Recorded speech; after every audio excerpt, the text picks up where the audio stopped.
slurring, lecherous Captain Jack Sparrow is just one of the more recent iconic oddballs brought to the big screen by Hollywood heartthrob Johnny Depp.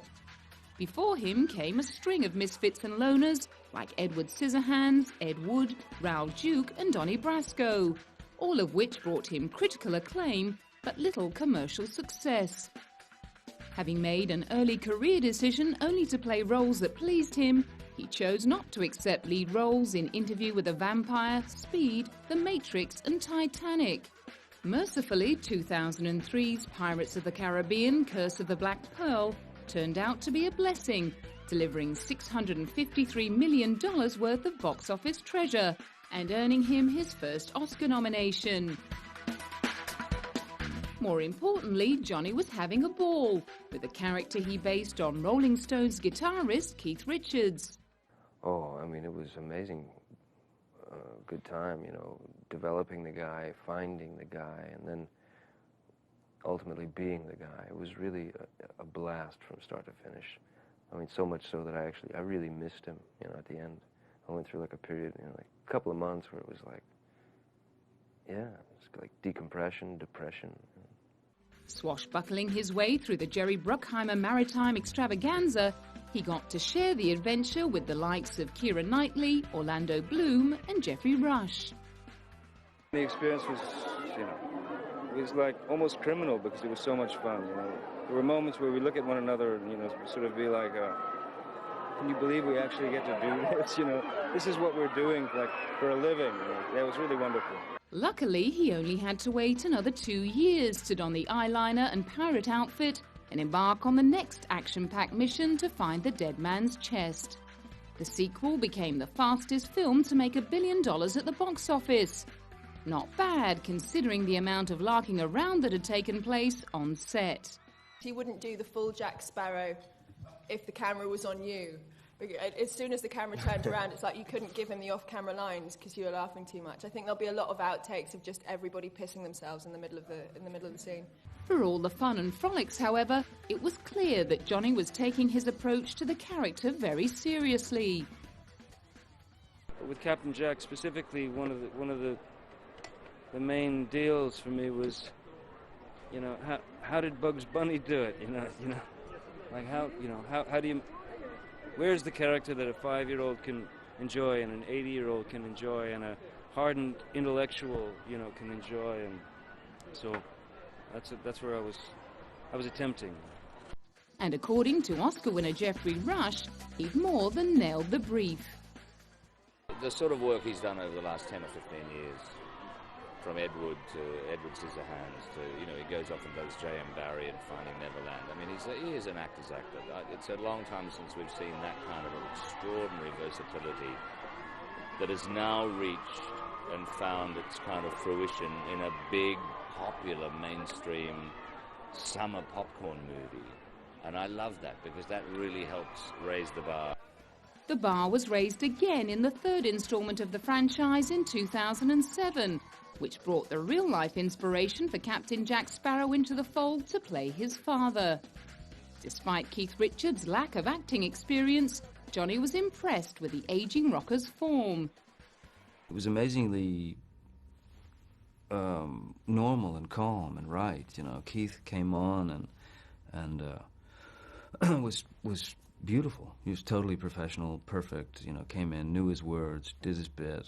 You know, did it like it was any other gig. I mean, he just did it perfectly. There was, you know, it wasn't like, you know, people could tell that it was his first cinematic sort of venture. He was just perfect. The franchise that had been based on a Disney theme park ride came home to roost, with the world premiere of World's End at Disneyland in LA. And as Johnny and the rest of the cast took off on a worldwide red carpet tour to promote what would be, for the time being at least, the end of the series, Johnny was having withdrawal symptoms. It's hard because you're faced with the potential that you know, this guy that you've been, and I know it sounds totally absurd, but this guy that you've been, this person that you've been for a couple of years, that you may not ever see him again. So you have a, you know, there's kind of there's a period of decompression, which involves depression as well. So yeah, and you just get through it, you know. But there's always that potential in the back of your mind going, you know, maybe you'll see him again, maybe.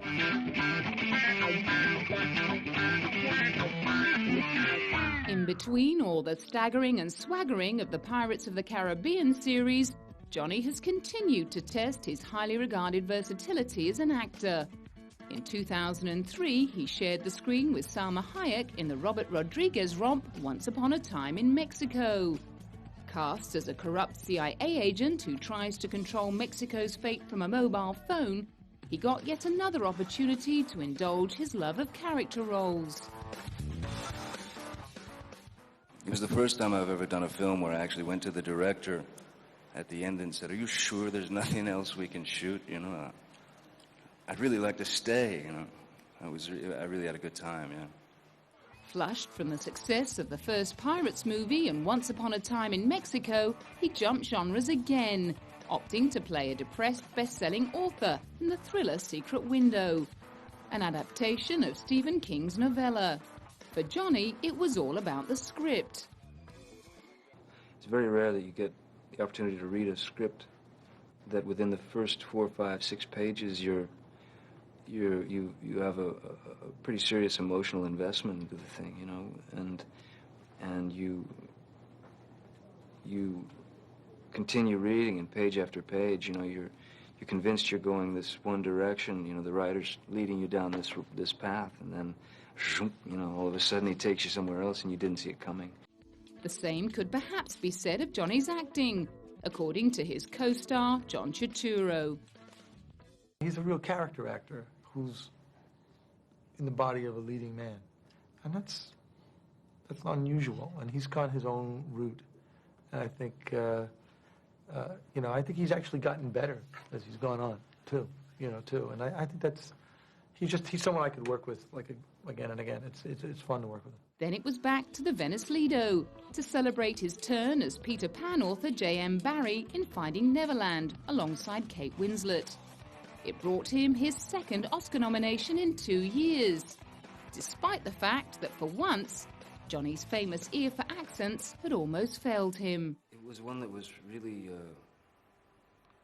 far away from me. I mean, in terms of my ear, I couldn't quite hear it initially, and so I just studied and studied and studied. I worked with this dialect coach who was from a Scottish family, and she was incredibly helpful.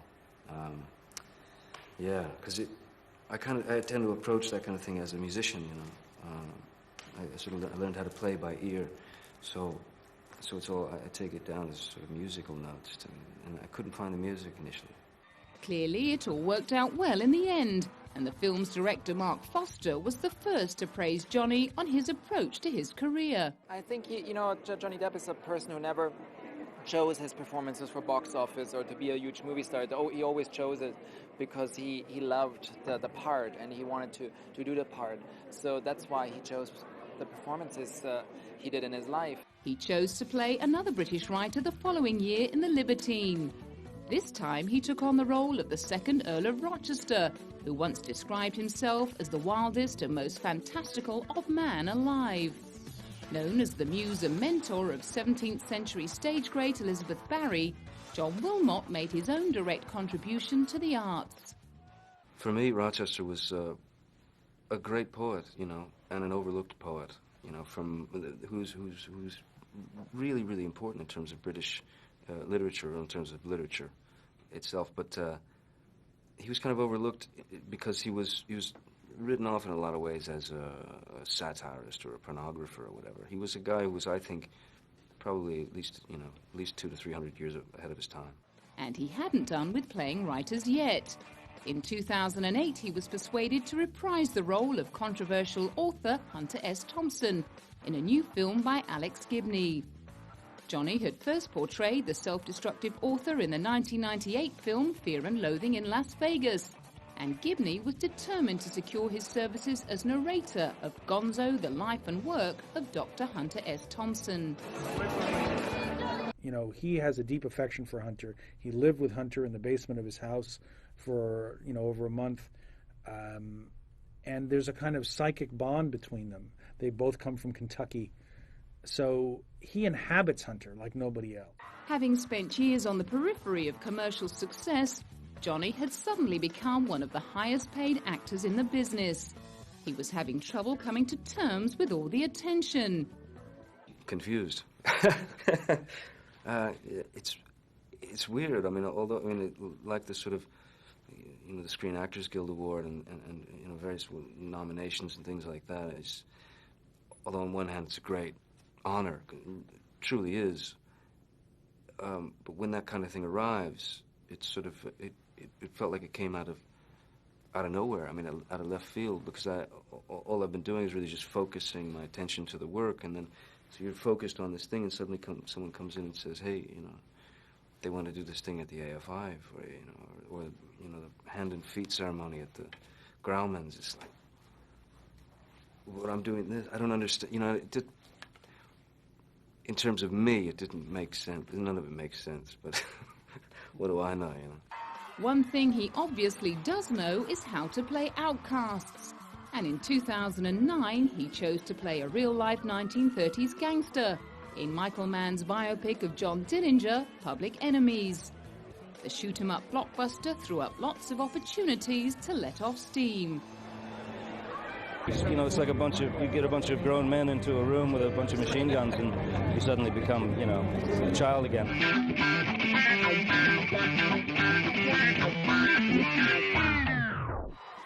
At the UK premiere of his 2009 film Public Enemies, Johnny was asked a rather personal question. Have you ever seen someone across the room and had that feeling of true love at first sight? Yeah, we've been together about 11 years and we have 2 children. Uncharacteristically open about his private life, he happily went on to describe his first encounter with French singer Vanessa Paradis. I saw a back from about 30 yards away. I saw a back and a neck, and it turned around suddenly and looked at me, and I was stupefied, and then it was over. Johnny first met Vanessa while filming his 1999 movie Ninth Gate in Paris. Hot on the heels of his breakup with supermodel Kate Moss, the cracking pace of their courtship spawned speculation that Johnny was on the rebound from Kate and that the relationship would soon be over. For the past 4 years, he and Kate had been a regular fixture at red carpet events around the world. Their notoriously tempestuous relationship providing endless fodder for entertainment shows and gossip magazines. Both had already developed reputations as hellraisers. Johnny's famous love of the nightlife had led him to open his own club on Sunset Strip. Even after the death of River Phoenix from a drug overdose there in 1993, the Viper Room remained a hangout for Hollywood's hottest up-and-comers until it closed in 2004. Meanwhile, Kate had already stirred up plenty of controversy with her stick-thin frame and alleged appetite for recreational drugs. When they split in 1998, Kate was said to be devastated. And just 1 year later, she had to come to terms with the news that Johnny's new girlfriend had given birth to his daughter, Lily Rose. And when Kate ran off the rails into drug troubles in the early 2000s, some commentators harked back to her heartache. Maybe she's still obsessing over the loss of Johnny Depp. And I think he was the great love of her life, and it's very sad the relationship ended. And probably the fact, he's constantly pictured in the celebrity glossies and newspapers with Vanessa Paradis, and the children are, the model, that must be a constant torture. Kate's isn't the only heart he's broken along the way. After divorcing his first wife and being engaged to Sherilyn Fenn, the most famous of all Johnny's early love affairs came with his starring role in the 1990 Tim Burton film Edward Scissorhands. He and his 19-year-old co-star Winona Ryder ended up falling for each other on the set of the romantic fairy tale, and they were engaged shortly after. So certain was Johnny that he'd found his soulmate, he took the rather rash and permanent step of having Winona Forever tattooed on his arm. When they split up in 1993, he had the last 2 letters of her name removed to make it read Wino Forever. That slap in the face left Winona needing to take some time off, while Johnny swiftly moved on. However, after Vanessa gave birth to their second child, John Jack Christopher, in 2002, it started to look as though Johnny had finished sowing his wild oats and was finally ready to settle down, much to the disappointment of the millions of women who repeatedly voted him the sexiest man alive. And in 2003, at the age of 40, he confirmed that his hell-raising days were over, thanks to Vanessa. And it wasn't until, in terms of the transformation, meeting Vanessa, becoming a parent, becoming a father, and understanding what's real and what's important in life, and having some perspective on life, finally, after all these years. In 2006, Johnny had become such a familiar fixture in his adopted home of France that he was awarded Paris's highest honor for achievement. After stepping up to receive the Médaille de Vermeil, he made it totally clear that he was off the market, for now at least. The country itself, the city of Paris, certainly has been very kind to me. You know, it introduced me to my beautiful girl Vanessa. Gave me two beautiful kids. Doesn't get better than that. Exactly how much credit goes to Vanessa for Johnny's metamorphosis from hotel-wrecking party animal to responsible father and top box office star is impossible to calculate. But he no doubt had his pop star partner to thank for helping him nail the singing in his role as the demon Barber of Fleet Street in Sweeney Todd in 2008.